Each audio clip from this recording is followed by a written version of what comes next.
Bona nit, aquí amb un nou vídeo, després d'un temps sense fer-ne, ja això es va sent habitual. Bueno, tenim el temps que tenim, no? Hem fet la versió castellana, fem la catalana. És un llibre en llengua castellana, ja el coneixereu molts. És el Wendigo, Altres relatos extraños y macabros, l'editorial Valdemar, la col·lecció gòtica. Aquí teniu la portada, que destaca que suposo que es refereix a un dels relates més famosos i més de l'autor, que és el Wendigo, i l'altre és els Sauces. Són dos relats realment terrorífics, no? Realment obres mestres de la literatura de terror i horror. No? Tenim aquesta edició de Valdemar, com veieu, com sempre, la gran presentació. Aquí tenim 23 relats i una foto d'Algernon Blackwood, ja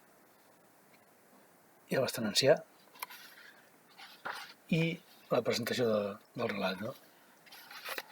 Comencem amb la casa buida, la casa vacía. Aquests primers relats no m'han deixat no m'han impressionat gaire, però a mesura que vas avançant i vas veient, suposo que són els primers que va anar fent Blackwood, a mesura que vas avançant va guanyant intensitat i emoció i efectivitat, no? Terrorífica, amb els relats, fins que arribem al Wendigo i als Sauces, no? Els Sauces potser mira que dels dos és el més bo. Són dos obres mestres, no? Aquest mes, no? Que és el que més, no?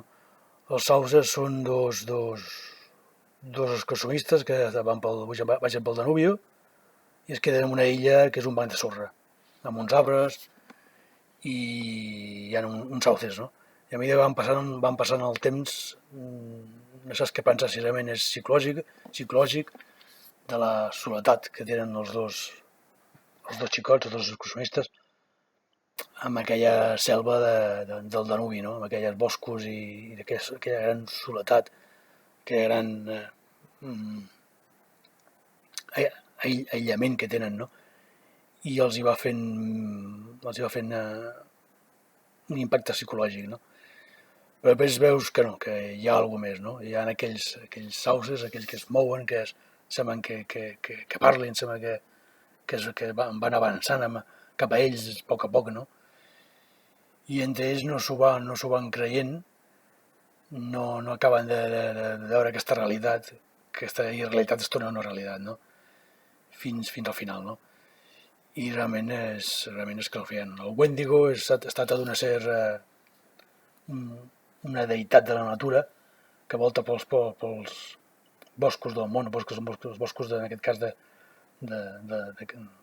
canadencs, i que els excursionistes queden també aïllats i un d'ells és raptat pel Wendigo, no? Mentre els altres el van cercant, no?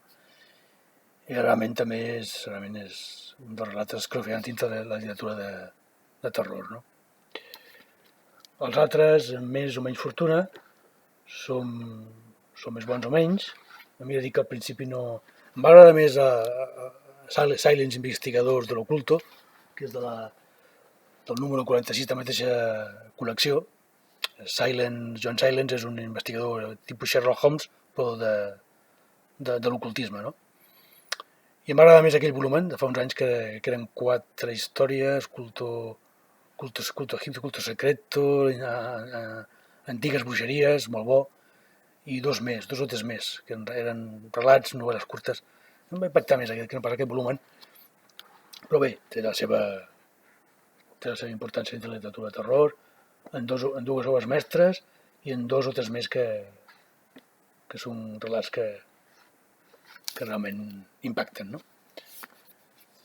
Així que, bueno, us deixo. Tingueu bona lectura, si el voleu llegir, aquí està. Bona tarda, bona nit i fins una altra, gràcies.